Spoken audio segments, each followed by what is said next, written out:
Order है ना। अपन ने पहले फर्स्ट ऑर्डर की पढ़ी थी, क्या थी? dy by D x plus P Y equals to Q. अब ये सेकेंड ऑर्डर की लीनियर डिफरेंशियल इक्वेशन है, D two Y upon D X square plus P D Y by D x plus Q Y equals to R. Clear? Short question में भी पूछते हैं second order की linear differential equation लिखो, ये form हो जाएगी where p, q and r are function of x। तीनों ही किसके फंक्शन है? x के। y नहीं आएगा इसमें, ओनली x के फंक्शन हो जाएंगे। अब इसको सॉल्व करने के लिए अपन क्या पढ़ेंगे? मेथड पढ़ेंगे। तो पहले है अपना रूल्स फॉर फाइंडिंग, यहाँ लिखते हैं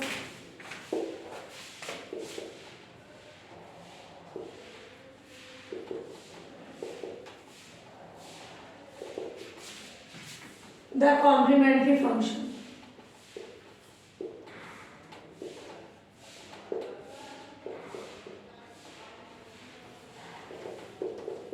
यानी CF कि इसको सॉल्व करने के लिए अपन क्या करेंगे? कॉम्प्लीमेंट्री फंक्शन फाइंड करेंगे। ध्यान से देखना, अगर ये पी क्यू आर तीनों कांस्टेंट हो, क्लियर? किससे कर सकते हैं? सी ए प्लस सी ए। कॉम्प्लीमेंट्री ऑक्सिलरी इक्वेशन निकाल के अपन क्या करेंगे? उसका सी एफ निकालेंगे और पी आई निकालेंगे। और अगर यहाँ D two upon D X square है, ये कॉची इक्वेशन बन जाए मान लो, या D Y by D X है तो एक्स मल्टीप्लाई हो जाए, वाई तो कांस्टेंट है तो कॉची से कर सकते हैं। बट अगर यहाँ पी साइन हो, कॉस हो, कोई दूसरा फंक्शन हो, तो उस कंडीशन में सॉल्व करने के लिए अपन क्या ले रहे हैं?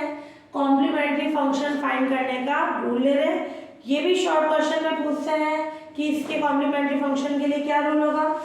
फर्स्ट कंडीशन है अपना 1 plus P plus Q 0, 1 minus P plus Q 0। Third है 1 plus P upon M Q upon M square 0। ये जनरल है, ये ध्यान से देखना। अगर मैं इसमें m की जगह 1 रखूं, यह आ जाएगा। m की जगह -1 रखूं, यह आ जाएगा। क्लियर? तो ये कंडीशन है, तो इसका CF का क्या रूल होगा? इसके लिए मैंने देखे y = e की पावर mx।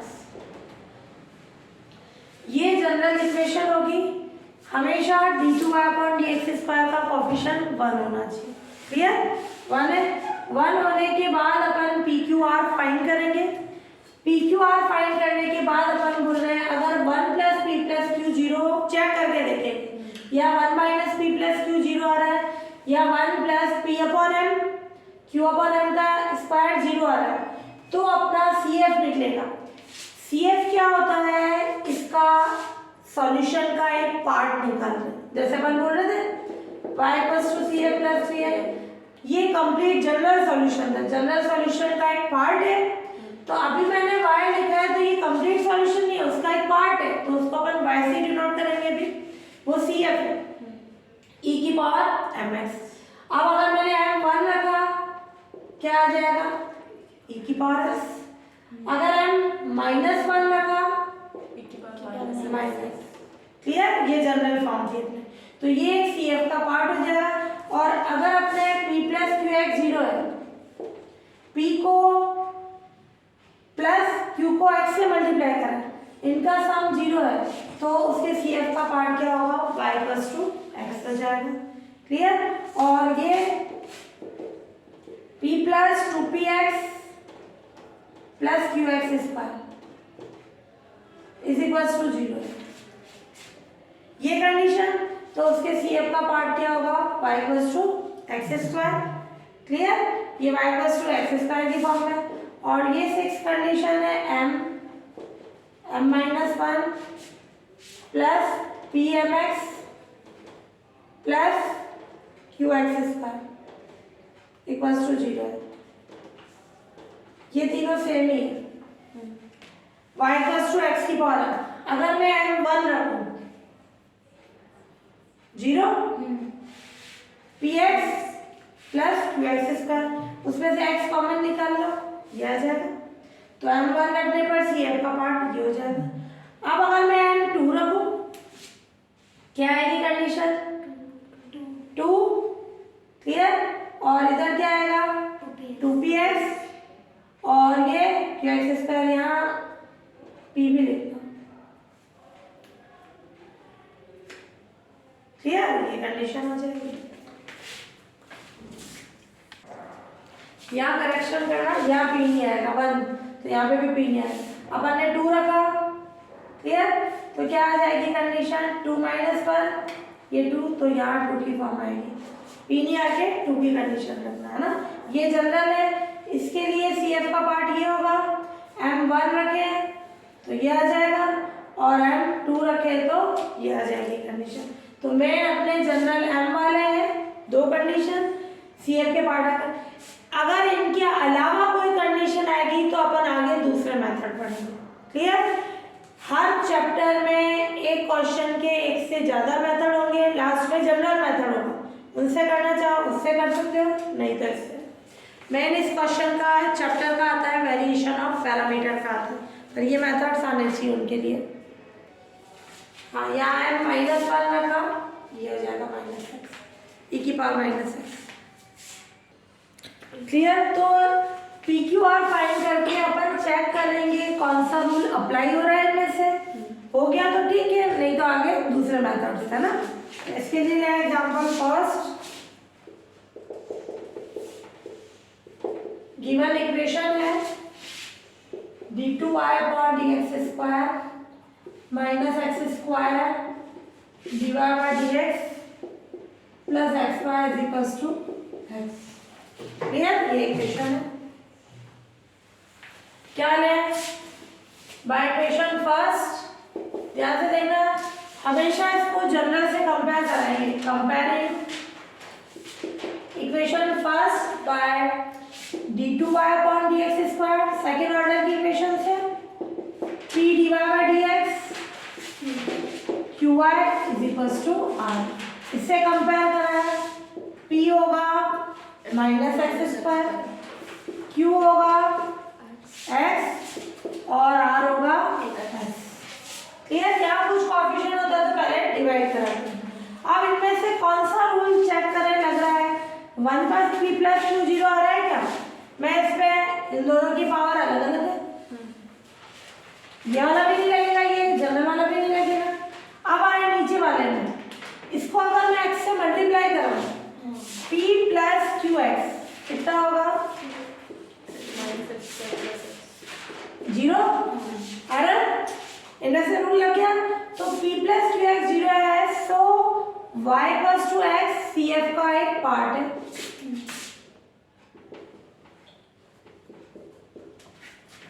क्लियर? ये पार्ट है, जो उसका सॉल्यूशन है वो उसका पार्ट है। अब जो भी ये CF का पार्ट है, ध्यान से देखना, तो अपन लेंगे फर्स्ट का सॉल्यूशन y = v × x। अगर ये आता तो मैं इसको v से मल्टीप्लाई करा दे, y ये आता तो v × e⁻⁻, जो भी CF का पार्ट है उसको अपन ने v से मल्टीप्लाई कर दिया, वो इसका पूरा सॉल्यूशन यानी जनरल सॉल्यूशन हो जाएगा। अब अपने को काम क्या करना है? किसकी वैल्यू निकालनी है? v की। समझ में आया? v की वैल्यू निकाल के सेकंड में रख देंगे, वो फर्स्ट का सॉल्यूशन हो जाएगा। क्या मेथड है? Working method. मैं इससे dy/dx निकालूंगी, d2y/dx² निकालूंगी, इसको फर्स्ट में रख दूंगी। फर्स्ट में रखने के बाद हमेशा v की टर्म कैंसिल होनी चाहिए, v की पावर जो 1 आएगा वो कैंसिल होना चाहिए। अगर नहीं कैंसिल हो रहा है तो अपन ने कहीं मिस्टेक की। पहले यहाँ तक करें, dy/dx d2y/dx² निकाल लें। बाय इक्वेशन सेकेंड, dy/dx क्या आ जाएगा? v कांस्टेंट, x का x कांस्टेंट dv/dx और d2y/dx² v का dv/dx, x constant d2v/dx² dv/dx x का 1। क्लियर, ये कंडीशन आ गई। यानी d2y अपॉन dx स्क्वायर ये होगा x d2b upon dx square 2db upon dx, सब में यही रूल चलेगा। अब इनको अपन क्या करें, putting these values in equation first, जैसे ये dy बाई dx की थर्ड आ गई, ये fourth, putting equation second third and fourth in equation first में पुट कर दें, क्या आ जाएगा, d2 अपॉन dx स्क्वायर से x d2b upon dx square plus 2 dx x square dy by dx क्या हो जाएगा अपना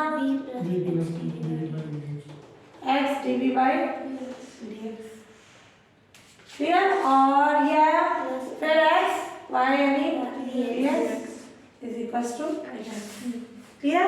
अब इसको अपन क्या करते हैं, सॉल्व कर लें। सॉल्व करने पर हमेशा v की टर्म अपने क्या होनी चाहिए, कैंसिल होनी चाहिए। ओपन करो, x d2b upon dx square 2db by dx vx square x cube db by dx vx square is equal to x, cancel हो गई, क्लियर। अब सेकेंड ऑर्डर से इसको फर्स्ट ऑर्डर में करके सॉल्व करेंगे, क्लियर। तो ये v की टर्म हमेशा कैंसिल होनी चाहिए, नहीं हो रही है, अपन ने कहीं मिस्टेक की, ये हो गया। अब ये बचा अपना x d2b upon dx square plus 2 db upon dx common आ रहा है तो 2 minus x cube db upon dx ये इक्वेशन। अब ये सेकेंड ऑर्डर की है, v वाली कंडीशन हट गई, अब अपन इसको फर्स्ट ऑर्डर में चेंज करेंगे। मैंने लेट कर लिया dv अपॉन dx को, तो d2v अपॉन dx स्क्वायर कितना हो जाएगा, dp अपॉन dx, क्लियर, ये कंडीशन हो जाएगी। अब मैं ये पुट कर रहा हूँ, पुटिंग इन इक्वेशन फिफ्थ, क्या हो जाएगी, x d2v upon dx square यानी dp upon dx 2 minus x cube p dx, clear, ये कंडीशन आ गई। फिर dp अपॉन dx x से डिवाइड करो, इसको फर्स्ट ऑर्डर की रैखिक अवकल समीकरण यानी लीनियर डिफरेंशियल में चेंज करेंगे, यानी इसका गुणांक कोएफिशिएंट 1 बना है तो x से डिवाइड करें 2 upon x X square p और ये 1, ये क्या हो गई, linear equation of first order, यानी ये form dy by dx p by is equal to, तो मैं यहाँ p ऑलरेडी है, अपने y की जगह कौन है p, मैं इसको p1 मान रही हूँ, यानी ये p1 और q1 ले रही हूँ। क्या करते हैं इसके लिए, इंटीग्रेटिंग फैक्टर, क्लियर, समाकलन गुणन क्या होता है, e raise to power p1 dx, e raise to power p1 यानी 2 upon x minus X square dx, क्या कंडीशन आ जाएगी, 2 अपॉन x से 2 log x और ये x क्यूब अपॉन 3, अलग अलग कर रही हूँ मैं इसको, e raise to power 2 log of x minus x cube upon 3, इसकी कंडीशन होती है e raise to power n log of function की पावर n, यानी एक्स स्क्वायर e की power minus x cube upon 3, clear, ये integrating factor आ गया। फिर अपन क्या निकाल लेंगे, p की value, p into integrating factor equals to q into integrating factor plus, फिर p कितना लिया था अपन ने, d बाई dx, वापस इसका इंटीग्रेशन करके v निकालेंगे, v को अपन किस में पुट कर देंगे, सेकंड में, वो सॉल्यूशन हो जाएगा। सब में मेथड यही चलेगा ना, ये हो गया। तो सॉल्यूशन ऑफ इक्वेशन 6 कितना होगा, p into integrating factor x square e की power minus x cube upon 3, और ये कितना हो जाएगा क्यू, क्यू कितना है एक्स, फिर integrating factor x square e की power minus x cube upon 3 d x. Q तो यहाँ पे 1 है ना, क्यू हाँ यह 1 था, ये 1 क्लियर। अब जब भी ई पे कोई पावर हो इसको क्या मान लेंगे टी, माइनस को लो किसी भी फॉर्म में एक्स क्यूब अपॉन 3 को अपन ने टी मान लिया, फिर 3x square D X equals to D T, X square D X की जगह डी टी आ जाएगा, तो ये आ गया e raise to power minus t, इसकी जगह आ गया d t plus c, e की पावर माइनस टी का ई की पावर माइनस टी माइनस का माइनस टी की वैल्यू रख दो, कितना था टी अपने पास x cube upon 3 plus c. अब p की वैल्यू चाहिए, ये अपने लेफ्ट में चल रहा था p X square E raise to power minus x cube upon 3, इससे डिवाइड कर दें तो p कितना हो जाएगा, ये इससे डिवाइड होगा तो क्या आएगी कंडीशन, ये फैक्टर कैंसिल हो जाएगा, माइनस 1 अपॉन एक्स स्क्वायर सी अपॉन एक्स स्क्वायर, ये ऊपर चला जाएगा एक्स क्यूब अपॉन 3, क्लियर। ये p की वैल्यू होगी, p कौन था dv upon dx, clear. p की वैल्यू रख दो dv अपॉन dx की फॉर्म में, तो क्या आ जाएगी कंडीशन,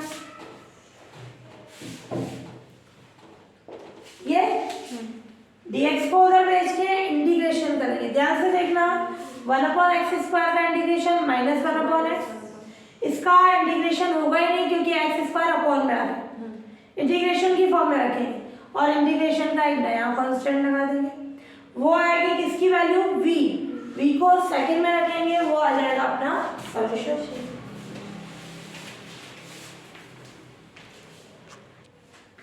क्लियर, दोनों तरफ इंटीग्रेशन कर लिया dv और ये minus 1 upon x square D x plus c 1 upon x square e की power x cube upon 3 d x plus c, इसका हो जाएगा v माइनस 1 अपॉन एक्स आएगा, इसका इंटीग्रेशन नहीं हो सकता क्योंकि ये नेगेटिव पावर में होता है, तो जिसका नहीं होगा उसको उसी फॉर्म में रखेंगे, ये c 1 upon x square plus c, v को किस में पुट कर दें सेकंड में, v को इक्वेशन सेकंड